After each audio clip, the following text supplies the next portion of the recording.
Hello and welcome back to the channel. Thank you for joining me in another of my amazing interviews. Do you know who you are? Can you remember who you are? I mean, who you truly are, and perhaps what you're here for? Are you actually stuck in a world in which you don't really know where you're going and what you're doing? Have you ever ventured outside of your comfort zone, as they say? A classic phrase, isn't it?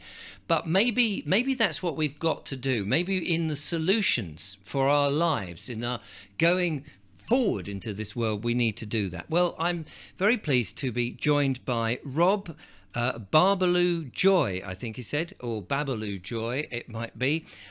He wants to ask some questions and he wants to offer some solutions. And I think we're going to learn a lot. Rob, welcome to the show. Thank you so much for having me on your platform, Richard, and giving me a voice. I'm slightly nervous because I'm usually in your position on the other side of this. And you run your own show, so yeah, I know what it's like when you're the interviewer being interviewed. It's although I find it actually more relaxing that way because you haven't got to sort of keep thinking of questions and probing. I just let the other person do it, and then I can just wax lyrical. However, the ball is on the other foot, and so you've been a traveller, an adventurer. You're a spiritual person, all those sort of things. And on my journey, I'm sort of following in your footsteps, I suppose, in a way, trying to find out who I am, what my purpose is, and getting out of the comfort zone that we've all been lulled into with convenience and thinking that the progression that we've taken is the correct progression. And I think now some of us are beginning to realize that's been a huge mistake. Is that true? Is that a fair representation of who you are and what you do? yeah, well, absolutely. I wouldn't say anything's a mistake because it's all a learning process, and we need to be kind to ourselves and remember that actually, without the dark, there is no light, and that is always going to be the case. Right. So, Okay. so there is always going to be growth through darkness, and seeds are planted in darkness, and they need both the darkness and the light to grow. You Uh, sound there like Chauncey Gardner from Being There. Do you remember that film with Peter Sellers, in which I think it was his last film, and he was a gardener, and he talked about gardening. Everybody didn't realise that he was purely the gardener. They thought he was some genius coming out with these incredible philosophical points. And so, as you say there, and it's quite true, seeds are planted in darkness. The analogy just suddenly jumped into my mind. I thought, yeah, how brilliant that is. I love Peter Sellers, but I don't think I'm familiar with that film, so I'll Oh, definitely. it's so different to his other work, and I think in some ways it was one of his great roles. Awesome. I'll definitely check it out because yeah, Yeah, he was fantastic. What a beautiful soul he was. And that's the point as well of a lot of what I want to talk about is that he obviously tapped into a lot of who he was and was able to share that because it's a gift to the world. right. And everybody that I have ever met in my life has that possibility to give something of incredible value, real, true, tangible wealth, which is not ownership, because really when we die, we don't take any of the material possessions with us. You could say we take our body with us. That's probably the greatest instrument we'll ever own. Or our soul, because our body ends up, Yeah, our body ends up. in a box or burnt or Yeah, whatever. yeah. But we die in it, and then Yes. the soul is released, if you like. But yeah, in many ways, I think that a lot of what's happening now is a process of remembering and a process from dark to light, in that we have given our agency away, our self responsibility away, our power away. And when we do that, we shouldn't be surprised when people take advantage, Hmm. because it makes it easy for people to do that. We have to set boundaries, just like you do with children. Yes. When children aren't born necessarily kind, there are many examples of children that go off the rails because they haven't been taught boundaries, and so they keep pushing the barriers where there are none. And if people are just like, okay, yeah, I'll give you what you want. If you don't do something bad, then you're just reinforcing that they can get what they want without any consequences. So in the world today, I would suggest that what we've done is we've given that agency away, and others that really, if you look at history and top-down authoritarian control, it never works in the end. It always ends up revealing itself. The illusions all come out to be seen for everyone to see, because essentially it's not what is. It's not how truth operates in the world or in the universe. What is very hard to mask forever. It's just not possible. So I like to use the analogy of a rubber band. When you pull back all of the veils of illusions, eventually, I don't know if I can do this on the screen properly. Yeah, so like there's a rubber band and you're pulling it back, and eventually it's going to fling in the opposite direction. I would suggest that's already what's happening. Exponentially, people are waking up to the idea that actually, no, I've got to do something. I've got to get outside of my comfort zone. I've got to have courage. I've got to awaken to a deeper sense of self-responsibility for the children that are coming next after me. Because actually, I'm 40 years of age now. I've had a wonderful life. Now, hang on a minute. 40 is not a full life by any means. It's you only just got going. Well, yes, and they say life begins at 40, and it's certainly, I'm on your show now, and I'm getting a voice and a platform to share what I've learned and garnered in my life for myself and my own experience. And I don't want at any point soon to be shuffled off this mortal coil, but I wouldn't be regretful in any shape or form. But I think that we have to be really, really just, who are we doing anything for? I mean, the next generation always. And in tribes, I've spent a long time traveling in my life and living with indigenous communities. And we're all indigenous, by the way. I don't want to make any separate. This is another thing. There is no separation. We're all starting to remember who we truly are. That's the point of all of this. But, for the sake of what we're describing, indigenous tribes is the best way I have to make it known who they are. And they all say it in a myriad of ways, but they have a very similar story to tell, which is 7 generations ahead is what, if you're planning on doing something, you have to think, what are the consequences for that generation after us and theirs after them, and so on and so forth. Obviously, that's not possible with a lot of things to think that far in the future. And we ought not think so far in the future, because it's a worrying state, rather than being in the present moment and in here and acting in a way that love does. You just ask yourself moment to moment, what decision would love make?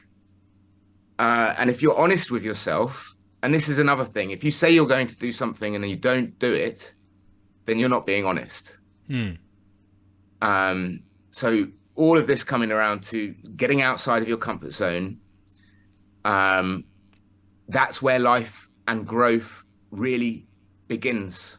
And the magic starts to appear to you when you get outside of that, which is the mundane, for want of a better expression, because obviously there's love in comfort as well. It's lovely to have all of this, the soft fluffiness of comfort. But really, yesterday, for example, I was coming back from Wales, and we stopped off at a waterfall, and you have to be really sure underfoot every step you take into the pool to get to the waterfall and to have that wonderful pristine water over your head, which, by the way, has healed already an issue I had with my hair and dandruff. It's just vanished overnight. Wow. And this is the sort of thing that nature knows better than any man or any woman or any child will ever know. Nature is a perfect system, and the idea that we can overtake it or conquer it or do better than it is ridiculous. In fact, we should be using biomimicry. There are patterns embedded within nature that are repeated through, the smallest, the micro to the macro. And when we study nature, when we just, and it's like a lot of what you've done a lot in your life, I'm sure, which is just being still and present and observing and listening, and answers will come, because all of nature's gifts are there for us to see when we're not distracted by Black Mirror devices. And I mean, the irony is not lost, right? So we're on one of those right now, having this interview, and yet I implore people to be very selective on what they watch, what they consume, what they're allowing into their energy field, into their reality. So I think what you're saying is unsubscribe from this channel. No, you're not saying that at all. So let's just pause there for a minute, because there's a lot there to unpack. It seems to me that what you're saying is that we've been on a journey, that the human condition, particularly in the West, in this so-called civilized, sophisticated world, and I think I'm very much in your camp on this, that we have, as you said at the beginning, given away a lot of responsibility, because authority, governments, other people, committees and various things have said, look, we'll do that for you. And we've just said, oh, okay, that's great. Until we've become pretty impotent and unable to stand on our own 2 feet again, because everything is done for us. And we've got the threat of the, whatever, the universal income coming down the pipe, that you don't even have to bother going to work, and you think, well, what's the point of getting up? And so people probably won't get up, and at some point you realize, well, why am I here then? Surely, and of course and I've been saying this on the channel for a long time, the convenience of things has, and to me I noticed it when these television changes first came in, because I used to get up and turn the television over. My dad or my mum might say, put it onto the other channel. And you had to, I'm 20 years older than you, so I remember the days when you had to tune them actually in. Yeah. And all of that. And I thought to myself, when these came in, it was like, oh, you don't even have to get up off the sofa. And I thought, that's a bit lazy, isn't it? Because you're not getting any exercise. And of course, it's all gone downhill from there on in. And we know the television is a trap in and of itself. So I think that's what you're saying, is a lot of the advances, whilst they appear to be amazing and good, and they are technically, we may be using them too much, that we've forgotten, again, as going back to to being in nature and part of the planet, or part of life. Yeah. And that we've taken ourselves and almost out of it. Yes, and separated ourselves from that which is us. So, yes, there's the idea of being able to just do nothing, and people think, oh, I wish I had a life of simplicity and ease and great, all very well and good, but in terms of your soul's growth, in terms of your human growth, in terms of the abilities that we have in regards to potential, it just sits there, doesn't it? If you don't actually take the steps that are necessary to activate that which is embedded within you forever, innately. And this is another thing with children. We are here to guide them, not to make them like us. Right. We should be listening more to what they have to say from a very young age, because they haven't gone through the conditioning. They haven't gone through the programming. So actually they are pure. I don't know who did the study. As I said, I'm not an expert, but there are studies out there and someone said that every child is a genius up until the age of 5. After that, it's astonishing how few geniuses remain because of the schooling and how the conditioning and the programming works. to basically create automatons that are ready for the workforce, to keep the system going, to keep the status quo in place. Yes. It's interesting you said that about children, because if you think the speed that they learn a language from no concept of what items are, to the point that they learn a language and they also learn how to use their body and walk and up until 5. It's an amazing an advancement, and their brains are small. And they may not be able to intellectually argue about what's going on in the media world or on the financial markets. Exactly, that is not a bad thing, and so I get that. And then comes the where they're born into.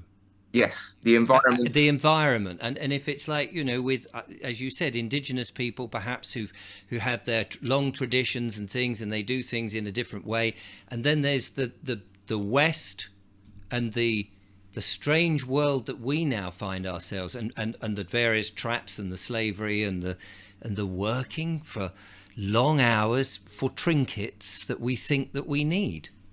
Well, so you've hit on a note there, which leads me into a few questions for everybody, including myself. Fire away. The first one is, when indigenous people that I've stayed with meet someone who's become sick, the first question they will ask, generally in their own unique way, special way, is, when did you stop singing and dancing? Right. Because life is to be enjoyed. It's a musical journey. It's not about some destination where you get all of these trinkets and everything else. You're missing the point the whole way along. Yes. No, and I. Funny you should say that, because if there's nobody in the house, I often talk to myself, make silly voices, and prat about, because why not? Right. And see, the true nature of reality, without blocks and resistances and distortion, is literally a fairy tale. It's synchronistic magic. We are magicians with amnesia. But anyway. And kids are like that, aren't they? Kids do that naturally. Yeah, absolutely. That's inherently, innately who we are. That's the truth of us. Yes. Magicians who are capable of limitless possibility. Consciousness is all there was, all there is, and all there will ever be. But awareness grows with the right guidance. And I just really implore people to listen to a few questions now about what it is that we've done to ourselves. There's no one to blame. And this is the other thing I wanted to point out, is that instead of left or right or up or down, no, there's no one to blame, only ourselves. We've all allowed it to happen. And it's not a bad or a good thing. It's just part of the journey. So we can either suffer it or we can grow through it. And we can either say to ourselves, this is happening to me, or this is happening through me. Right. So the first question is, and they all start fairly similarly, in what decently run universe do you put people who profit from your sickness in charge of your health? The second one, in what decently run universe do you put bad news as good news, or sell bad news because it creates customers, and then expect to be told the truth? Why wouldn't it be better to empower and encourage people with feats of brilliance every day, and not focus on the odd terror attack, which, in my humble opinion, when you look into, most of them are constructed and done by the very same people who are claiming to have the solutions. But when you dive into it, essentially it's problem, reaction, solution. They create a problem so that they garner a reaction from the public saying, help, help, you must do something. Only for them to offer their solution, which works for them, but will strip freedoms and liberties and joy away from everybody else, so that they can own it all. If anyone's not seen the movie Ants, I highly recommend it. I mean, it's an animated cartoon, but embedded in it is a lot of what the truth is. And by the way, on that note, forgiveness is key. You have to forgive those that have taken advantage, because it's just like a child that wasn't guided. If we keep blaming, then really we're just affecting ourselves, because everything in nature, in reality, is a reflection of what is out of balance within ourselves. Hard to hear maybe, but really this is what, again, back to everything cycles back around, and this is where we need to step outside of our comfort zone so often that actually we understand that the comfort zone is really uncomfortable. And know that we are totally capable of absolute magnificence. And I would suggest that we're moving from a world of service to self, which is what the powers that I would say ought not be anymore have been doing, to service to others. Because the true nature of reality, the true nature of ourselves, is that we are here to give of ourselves to others, to make it easier to deal with the physical experience of life. When we do that, all our needs are catered for. It's the same as when you operate in a kitchen. Leave that space at least as well as you found it, if not better, for the next person. If everyone does that, creates peace and joy, doesn't it? Absolutely, yeah. So a couple more questions before really going into the myriad of solutions which are not rigid. One of which is education. What is a true education? We are here to guide children, not to convince them to go into what exists already that we know now isn't working. They are being prepared for a future that has already expired. Yeah, that's a very strong point. We can't continue this. It's either extinction or growth. You know, it just won't work. So that for any parent listening, please listen to your children. They're the ones coming in now. They are born with all of the tools, all of the answers innately in their own unique self. You are their guide. You are not their teacher. You are not their master, and you don't own them. And by the way, I'm not a parent, so I know how incredibly difficult and challenging it is to be a parent, because I have lots of friends who are. So I'm not trying to say I know exactly how that works. I know it must be incredibly infuriating and very trickstery, because children are brilliantly smart at picking fishers. They're great fishermen or fisherwomen for fishing in a weakness in the parents, you know, and then they'll go to the other parent and they'll say, "Oh yes, kids do play parents against each other to get their way, but they're learning. You know, they're learning. It's not necessarily malicious. They just find it's an easy way of achieving what they want. Yeah, and again, it comes back to that point of you've got to instill discipline, and discipline leads to freedom. Especially with the self, you know, we live in a world, we've touched on this already, but we live in a world of instant gratification where we don't have to do anything. No. Get what we want. But it doesn't lead to growth. It doesn't lead to happiness. It doesn't lead to joy. It leads to stagnation and miserable circumstances, because there's no, the being that we are is meant to grow exponentially forever. Evolve forever. You know, we're not always going to look human, probably either. You know, everything evolves and changes, and that's the other thing. Change is a constant. People need to know and understand that by trying to keep things the same, all they're doing is limiting their ability to grow. I would say this as well. Right now, I'm in a friend's flat. So for anyone listening that's having a hard time being themselves, please find your tribe. And the only way you're going to do that is by being yourself. So be yourself, and those that really, truly love you will find you. You'll find them. But if you pretend to be something you're not, then you will continuously have this repeating cycle, you know, where everything comes back around to tell you, oh, what am I doing? Why is life like this? But when you find people who love you for who you are, you grow, because all of a sudden it's okay. It's okay to have your fears. It's okay to be vulnerable. And as a man growing up in the modern world, you know, where every movie's war and horror and so on and so forth, and we're told we shouldn't cry and everything. I love to cry.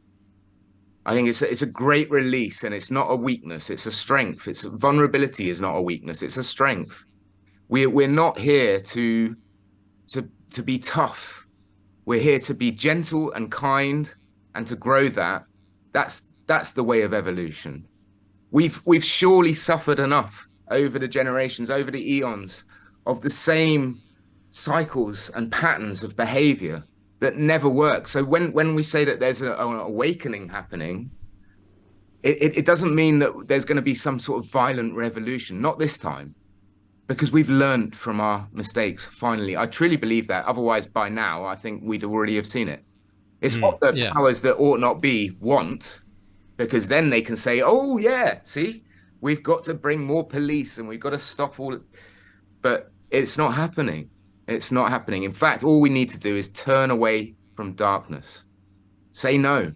And the more of us that do it, really, it's so simple. And this is what's very frustrating for people who, like myself, who've sort of not bought into it for a very long time, is that actually when we come together, you know, so not the Darwinist stuff of survival of the fittest, actually, he didn't even really talk about that in his book, The Descent of Man. He talked much more about collaboration than he did competition, and that you know, most of nature actually you'll find does.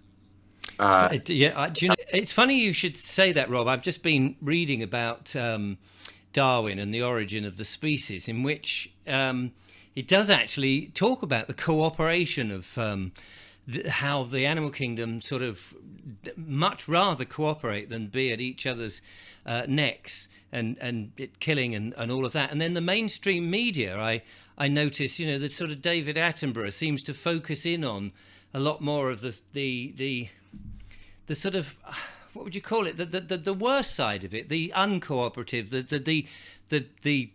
the what you said, the fittest wins, survival of the fittest, the survival of the fittest, claw, you know, natural selection being exactly the strongest survives, and then that's been highlighted into the sort of the corporate world, into the that man has to always conquer and be fighting instead of cooperating. And then I interviewed a chap called Steve who lived during communism in Poland, and just before the Berlin Wall came down, he said there was a period of anarchy, of self-rule, the old proper, and he said everybody just cooperated because they found it so much easier to get on.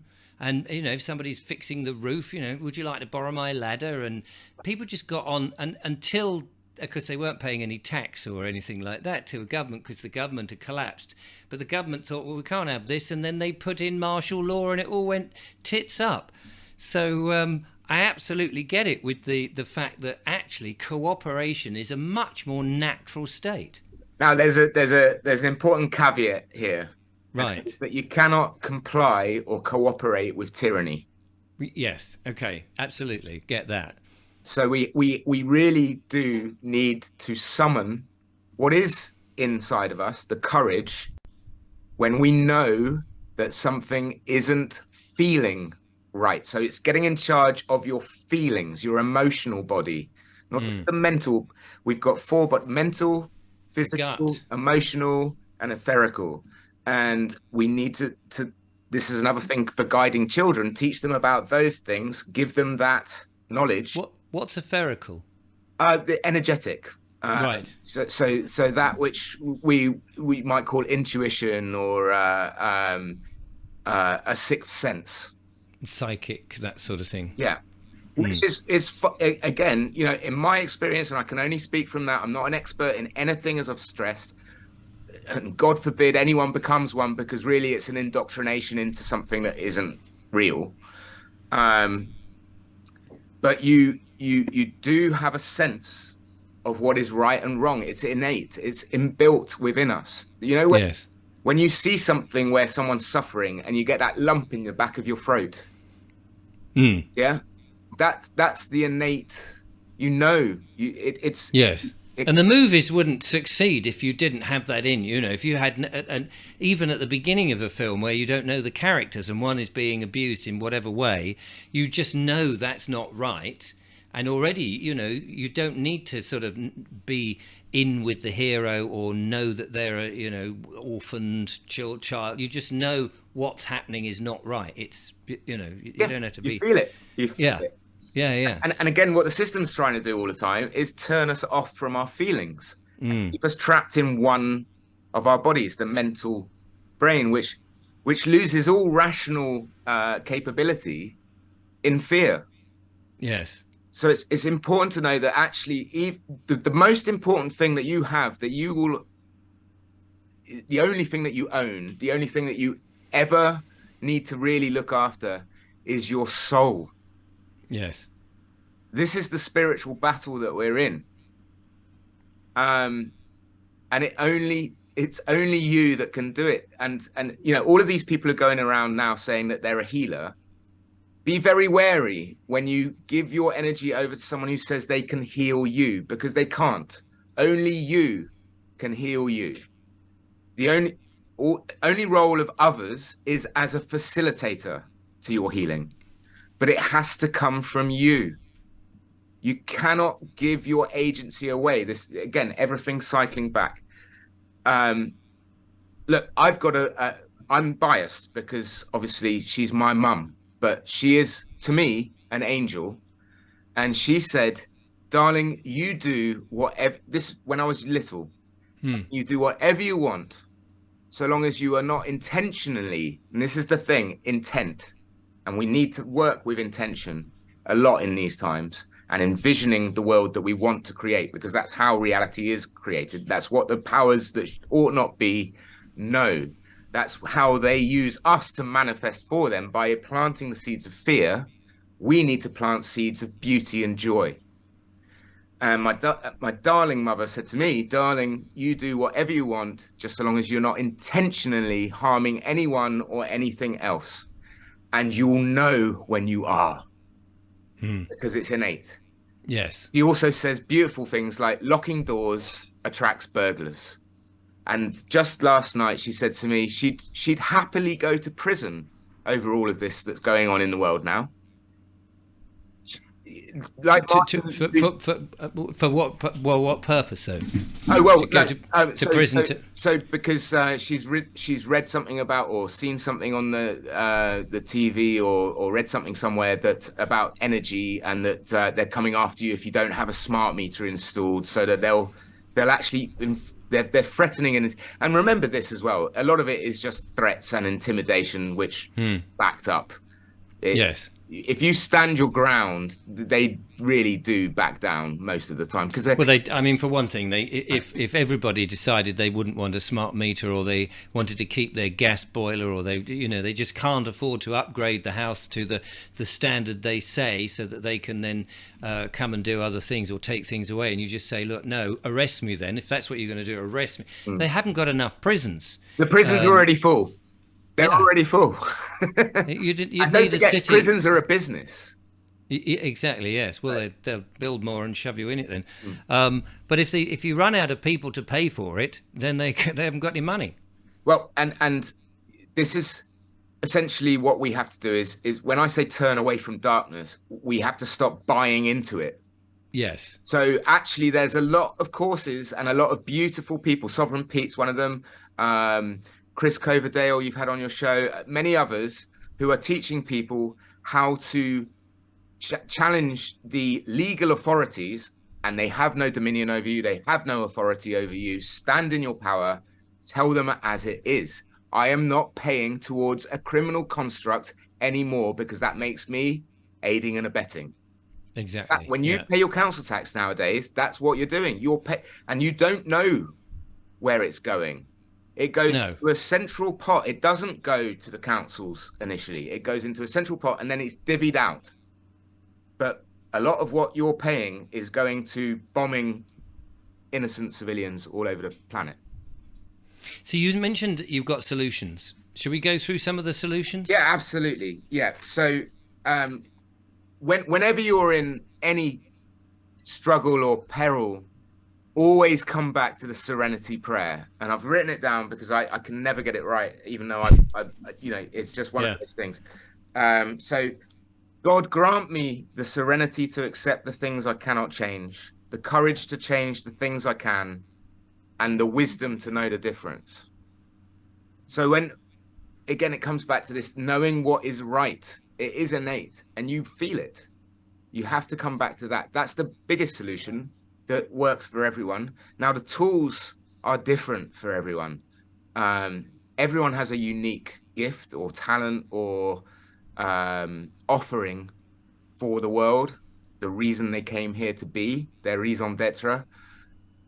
You just have to allow those beings to discover it with ease and grace and flow, yet very tricky, because you'll get pulled in so many different directions, even when you're strategizing how you're learning to be the best you can be.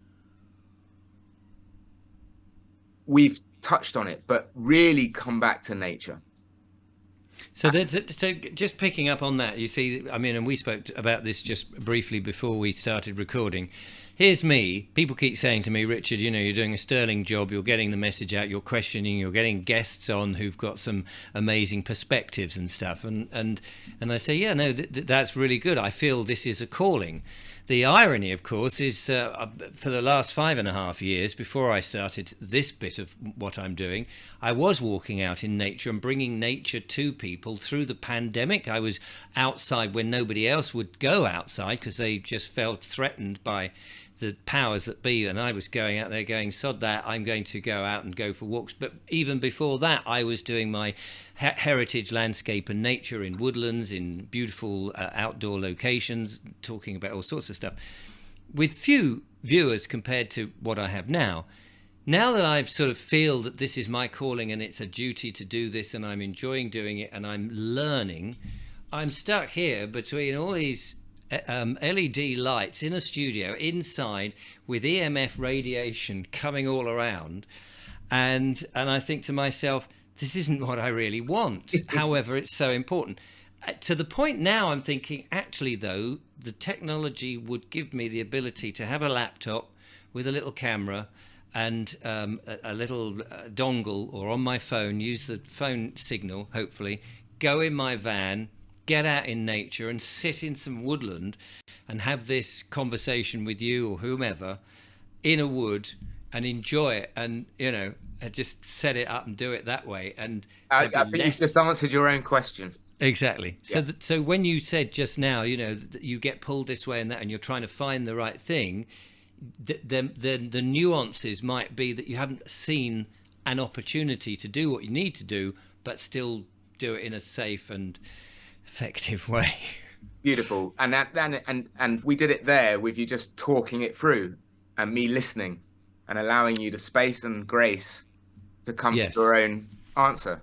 But I must give you the space and grace now, because you're the one being interviewed. So back to you, sir. It totally is. It's a back and forth in any. We are together forever. We're either in peace or we're in conflict. Yes. I know what I prefer. Yes. And that's again, absolutely. this is another solution: is choose what is preferable. So when you take time to work through all of the things, if it works for you to speak it out loud, as Richard just did, do that.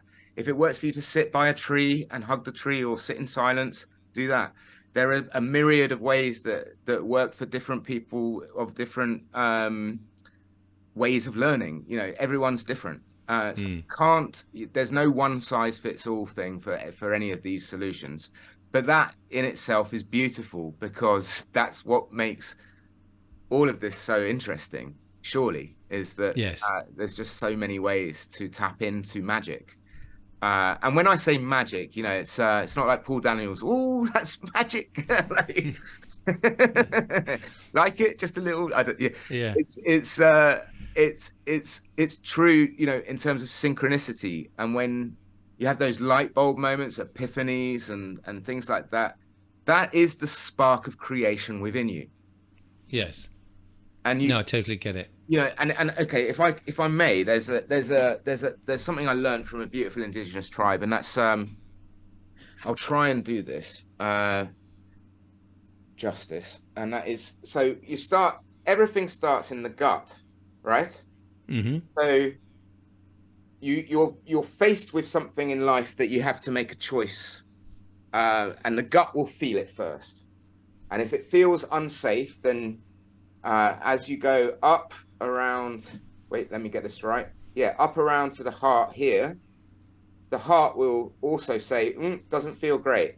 You go to the left-hand side of the brain up here, and it's logically trying to rationalize the way to work out how to either move away from that decision, or move away from that that doesn't feel safe, and then over to the right-hand side of the brain, which is creation and art and magic, which will then say, how can I beautify this? How can I make it joyful? And if that's still not feeling safe, it comes back down to the heart, and the heart will affirm or say, no, that doesn't feel good. At which point, if you're still enough, then you say, you recognize, okay, it doesn't feel good, I'm not going to do it. Then you'll be faced with the next thing, and it will come back to the gut. And so what it is it's a figure of 8. Always do. Oh, I see. Oh, okay. Through the 3 brains, your heart, your mind, and your soul, which is in the gut. All the messy stuff is in the gut as well, Most of the people in the Western world, at least, not indigenous people, they don't suffer with this at all because they eat very naturally. But most people in the Western world, at least at this point in time, have incredible gut issues because we're not following our gut. No. And it doesn't help that, of course, a lot of our food has been, or what we think of food, I should say that, is highly processed, full of all sorts of weird chemicals, and we're so disconnected from our local, or farms aren't even doing it so much these days, although I think the huge movement now is to bring that back, thank goodness. People are disconnected from proper food. Absolutely. And there's another solution, and it all comes back to the self. It's not something out there. It's the best thing you can do for the planet is work on the self. And that is remove yourself from judgment, remove yourself from fear, turn away from darkness, plant seeds of goodness in your heart, sing, dance, be joyful, be playful, reconnect with your inner child, make friends with your body, be great to your body because it is the greatest instrument you will ever own. Mm-hmm. It is a miraculous piece of work, and no one has even got close to understanding just what goes on in moments too small to measure with what our cells are doing in our body all of the time. And, if you're out doing some exercise, repeat mantras, repeat affirmations, do things like, all my little cells are happy and well. I'm so glad. I'm so happy. All my little cells are happy and well. And repeat it, because your body doesn't know the difference between an I am. So, for example, in our English language, we say, I am hungry. Your body hears that that's your state of being. It doesn't know the difference in the words. It just hears the affirmation, I am hungry, which makes it go to work like in a way that it doesn't need to. No. In Spanish or in French, they say, in Spanish, it's tengo hambre. I have hunger, which is better because it's temporary, not permanent fixture. Yes. Oh, I see. Yeah, no, I see what you mean there. I am hungry is a sort of a long, there's no time limit to it. Whereas I have hunger, it's kind of immediate now. I might not be hungry in 5 minutes. Exactly. And this is, so another solution is be very careful of the words that you say to yourself. Very careful of the monkey mind. Don't allow negative speak. Catch yourself. And it's okay that you do it because we all do it. And we all have moments where it's stressful and we're like, oh, this is so painful. But And where I live is very close to a supermarket, and all the time I hear parents say to the kids, "Oh, we can't afford this, or we can't afford that," and you hear them putting themselves into a cycle of pauperism, because they can, and the child is learning that their family are poor, and they could turn that round and say, well, we don't need that because we're so rich, we've got the beautiful sun, the fresh air, we're going to have some water. You could turn it round and not keep that negative state. think about it in terms of what you're inviting, right? When you say, "Oh, the world is so rich of wind and sun and rain and and it doesn't matter what the state of the weather is, it's glorious. I'm awake. I am leaping off my bed for the new day." Yes. All right, and you set your day up from Absolutely. the beginning. Yeah, I mean, the whole sort of 9 to 5, people can get very got to get up to, and already they've set themselves up to fail. Yeah, and they'll say, "I hate my job." So there are, even if there's something in that job that they're maybe supposed to be doing that could make that world better, they're not allowing themselves to think that way. No, they're not saying, "Hey, this is a great challenge. I'm going to make a difference." Exactly. This doesn't work for most of us, so let's see how we can make it better. Yeah. And the boss may well be up for it, because if everyone's happy and they're working harder and they don't consider it work anymore, he's happy, they're Absolutely. happy. Yeah. It's a win-win. Well, and so also when kids are coming at, so for the younger generations listening, when you're coming out of school, I don't have any young people listening. I hope, well, we need to reach them. Yes, no, I'm being flippant, but I have met my audience in person. Well, I'm still relatively young, but You are. Yeah. You are. But for the younger generations, it is really important. When you go to a job interview, if you have to lie to get the job, then it may not be the right. This is what I recognized when I left school was, the first job interview I ever went to was, actually, I'm not telling the truth, am I? Like, why do you want to work for us? And the real truth was very simple. I needed the money to put food on the table, right? But what was I going to say? That wouldn't get me the job. I had to lie. I had to say, because I love your company. It was Tesco's or something. I don't know. Yes. Well, and you can imagine the people that are sitting there and they're saying, well, why would you like to work for us? Oh, I'm passionate about convenience stores. I'm absolutely. And you hear people use this phrase and you go, yeah, who's passionate? I mean, genuinely passionate about a convenience store, a big brand convenience store that has ousted the small independent family run businesses in which you are really just who's really passionate about. And if you are passionate about that, you're probably a psychopath, and we probably don't actually want you working here, because you're not really going to engage with the people that come in, the real genuine people who've just come for a bottle of milk or whatever. And this is, again, it's everything that we put ourselves to, we put ourselves through. So dream a brilliant dream. You remember Rick Mayall? I don't know if you ever saw a little, he was like an honorary doctorate at some university. I think it was Exeter University. And he said, so live a, I won't say it, but thank you, good life. Yes. And he was full of life, that man. He actually did a film in 2014 called One by One, which is, it's hard to find, but when you do find it, watch it, because it's. I've seen the excerpt in which seems to have contributed to his demise, I believe. I would imagine so, yeah, because he had more than a small following of people, and people who would pretty much do anything that he suggested and follow what he said as gospel. So him starting to put that information out there was dangerous to the status quo. Yes. Now we are verging on to territory I don't really want to go into, because we all know that there's something that doesn't feel right. That's where we can leave that.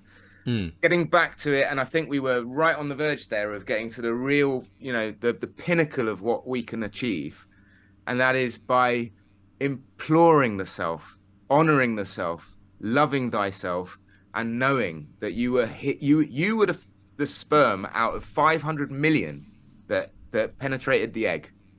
You're already a winner. And you're special, you're unique, you're beautiful in every single way that matters. Everything in this fake facade of reality, the billboards with airbrushed women and so on and so, it's nonsense. It doesn't exist. And you don't need to look like that. In fact, if someone is saying they love you just because you look like that, then they don't know who you are. They don't love you. They're superficially enamored with you. Yes. Lusting over you. And this is another thing is, you know, I don't want to go all religious on everyone, but we're not here to give ourselves away. Sex is an incredibly sacred thing. It creates life. So having one night stands and that energy that is exchanged between two people, if you're having sex with someone who's a drug addict, you're going to feel the urge to have a drug in the morning. I guarantee it. I've been there. And I won't say I have been there, I have to say. I've had a sheltered life. Well, I haven't. I've put myself, you know, not having said we're not here to give ourselves away. I've put myself out there, and I've lived very well, everything in moderation, including moderation itself, from time to time. And I've done well at surviving. And a lot of people who know me know that I must be here to say something, because most people would be dead with the life experience I've said to people, you know, that I've gone through. But this is the other thing, is remember that you're not a victim. There's an unholy triangle at work. On one side of it, you've got the victim. On the other side of it, you've got the perpetrator. And at the top of it, you've got the rescuer or the savior complex. You can't rescue or save anyone. God's got all of us. Whatever God is, you know, I'm not saying it's some guy with white beard in the sky or in a religious context, but spirit. He's never got a ginger beard, has he? They always say he's a, you know, they always say that. Is that you're not this guy with a white, and I always think to myself, well, why shouldn't he have a ginger beard? Poor bugger up there going, I don't know, I fancy having a ginger one today. Yeah, he'd probably interchange. Yes, that's it. It's fake anyway. It's a fake beard. He's probably got a whole load on a different peg. You know, what is it today? Monday. It's Ginger Day. So it is up to us. Each Yes. soul innately. The solutions are embedded within us, but we have to listen to our true selves. So how do people do that? Because I think that's one thing that people find, you know, if you can do it, you can do it, obviously. But some people find it difficult, I think. And I've been at one stage in my life trying to work out, who am I? What is my true, you know, because I've been in the entertainment business for a long time, I was very much aware that you had to be sort of a bit of an ego. You know, you had to have, your ego was selling you. Hello and welcome to, and here's another exciting episode of, and all of that. Because now I've dropped all of that, because it's just me and the guest, or me coming up with, although there is a little sense of performance because you want to keep people engaged. But how do you find the you know, that you are, and how do you tune into that? Well, you just mentioned ego. So one of the things about ego is that it's a great thing. It's not something you want to dissolve completely. You do want to have it under control, because it's a very trickstery entity. It's really there to protect you from positions where you don't feel safe in your life. So when you're nervous about something, when you're frightened about something or fearful about anything, your ego will kick in to protect you from the feeling of nervousness or frightenedness, or, you know, those sort of things. And what you can do is you've got to tune into your feelings. You notice when those things arise and become the observer of your own. You know, I am the observer of Rob Babaloo Joy. I'm the observer of that entity. Rob Babaloo Joy is not who I am. I'm behind the screen. Decisions I make, you know, I used to have a really hard time with the idea of hindsight. They would say, with the benefit of hindsight, was like, it's not a benefit because it's too bloody late. Yeah, it's gone now. but but actually, you know, again, that's why I would say I don't have regrets. There's no point. You know, every step I've taken has got me to where I am now. So forgive the self is Yes. a huge thing. You know, when you know your ego's been out of check, when you know that really, and when I was talking about ego, so vulnerability is something that we've all been told is a weakness. Mm.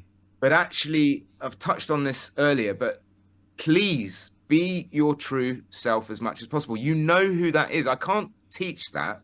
No. You only know who you are, right? And the ways to tap into it, as we've touched on as well, are a myriad of things that work differently for different people. Meditation of all different kinds. You can do walking meditation, silent, still meditation. You can go on a Vipassana course, 10-day silent retreats. You can go and do yoga. You can go and, but it's always about working on the self and putting yourself in positions which aren't that comfortable. If you just sit on the couch, I'm sorry to tell you that nothing will change. Yet everything is changing around you and it will put you in a fearful, frightful state. You've got to get up and do something. That's what you're here to do. As uncomfortable as it feels, as uncomfortable as it sounds, the best thing you can do for yourself and for everybody else is to work on yourself and be honest with yourself. When you say you're going to do something, do it. If you're not going to do it, don't say you're going to do it, because you're only sort of letting yourself down. So be very, very aware of what it is that you want to envision going forward in your life. Don't spend too much time like trying to attain a millionaire status.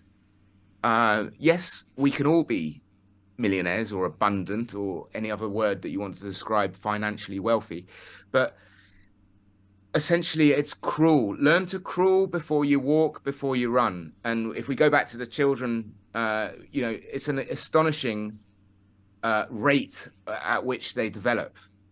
We still have that capability, but in order to get back to that, it's like Yoda said in Star Wars, you have to unlearn the things you learned, and there is no try. There's do or do not.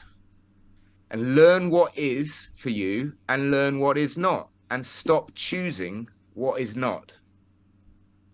Yes, I suppose a lot of people don't quite know. I mean, you know, when you start out, you don't know, and life is an experience that you are there to find. You know, I mean, here am I. I'm 60 now, and suddenly I feel I'm on the right path. And it's taken 60 bloody years, and I've not that I regret any of it, because all the things I've done, even though I've had lots of hardship in my life in various forms. We all do. We all do. And yes, and of course I'm not saying that, you know, I've had hardship so everyone should feel sorry for me. No, but the point, what I'm trying to say is that each of those have taught me something, and actually now with that experience behind me, I feel ready to get on the charger and start getting my phone up to charge. No, the charger of the horse charger, and get on with it. Which I feel I'm doing with this show, bunging out all the content, even if I am underneath the LED lights. And you just reminded me of something, actually, and this is an analogy for, you know, we put our phones on charge, right? Don't we? Every day. Yes. Charge them up. Battery gets full. What about ourselves? Do we give ourselves time to charge up? And one way of doing that is for everyone, because the earth, what you might call Gaia, or our mother, our collective mother, is an unconditionally loving being that energizes us. So get your friggin' shoes off and get on the ground. That's do a bit the charge birthing. point. That's your charge point. Yeah. It's astonishing, actually. The science. And kids do it naturally, don't they? They just run around barefooted, charging themselves up, getting rid of those positive ions and you know, balancing it out. You got it. That's exactly what it does for us. And it's free and it's glory. I mean, the feeling of getting your feet on the earth. I'm blessed enough to have just got back from South Wales, an absolutely glorious area of the world, which I highly recommend everyone to go and explore. Pembrokeshire coastlines and Oh, it's beautiful down there. waterfalls, and they're absolutely astonishing, and just feel so blessed to have had that experience last week. And you know, you spend a little bit of time in nature, get outside your comfort zone, and it will make you feel better, even if in the beginning of that you're not comfortable doing it. Yes. Will orientate. That's the other thing. We're incredibly adaptive, so trust in your own ability to adapt to the circumstances you're in. Regarding like rigid solutions, well, first thing is, you know, turn off the idea of anyone fixing anything for you. So turn off the Black Mirror devices with politicians and stuff. Politics, many ticks, parasitical creatures. They're not going to help you. Turn that off, get out into nature, be absolutely truthful with yourself. That's where it starts. And you will find then that you attract what you need to grow in terms of the people that will help you, who see you and love you for who you are, the animals that might come and be by your side for a little while to help you to learn more responsibility, and magic, because they're full of that, especially goats. We had pygmy goats in Wales, and they're just comical creatures. I could have watched them for years. I'm gonna have to look that up now. Pygmy goats. Amazing. Just so funny.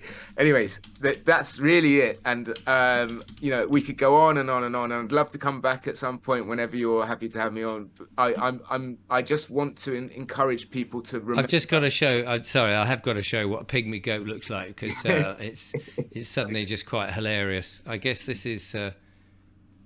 Look at those little. Oh, so things. cute. Amazing, aren't they? Oh, let's just have a close up there if we can get one. There we go. Oh my goodness. Pygmy goats, marvelous stuff. Sorry about that, Rob. No worries. You mentioned it, and you know, a little bit of playing on the show. We kind of run out of time, but where can people find you and follow more of your inspirational thoughts? Right. Well, so actually, thank you for reminding me of that. I would have totally forgotten to. Well, it's part of my job to make sure that people know, because they'll only go, Richard, you forgot to put a link in the description. Sorry about it. Okay. Well, so I actually this year, after sort of, you know, the lull that many of us had through COVID and wondering like, how am I going to navigate the next portion of my life? Yes. And I've started to, with the help of beautiful tribe, because I'm being who I am, and they're seeing me and helping me and supporting me in every way they can, and I'm so grateful to all of you. Know who you are. But the Grounding Garden Gathering events, and they're on sort of periodically at the moment, every 3 months. Obviously this last one on the 24th of September this month will be the last one outside, because the Grounding, is that a web page people can go to? It will be at the moment. If you don't mind, at the end of this interview, to share the promotional video, you can just add it onto the end of the interview, and I will send you a bunch of links to other people who are doing amazing things that everyone can check out. One of which is called Togetherland, which is, you know, becoming essentially the author of your own life, and creating the living story. The story that never ends, the never-ending story, if you like, and that is, what do you want to leave as a legacy, like to live your life the best possible way, and be your own movie maker, be your own author, be your own explorer, be your own savior. It's all you, and it's all you. It is. And well, so one other thing that you can find me on my YouTube channel is Dragonfly Pictures. I've got a lot of presentations on there from Stroud, where you've been, Richard, with people like Chris Coverdale and People's Lawyer David Edelman and many others that you've had on your show. And there's some amazing presentations on there, as well as, please, anyone who resonates or is feeling quite aligned to what I'm saying, I need support, and I'm throwing it out there. This is how, you know, if you don't ask, you don't get. So please do support me. If you think that a series of films about this process that we're all in together We're not all in the same boat. I don't like that phrase because there are many different size boats and so on. But And I've only got a coracle, so but tough.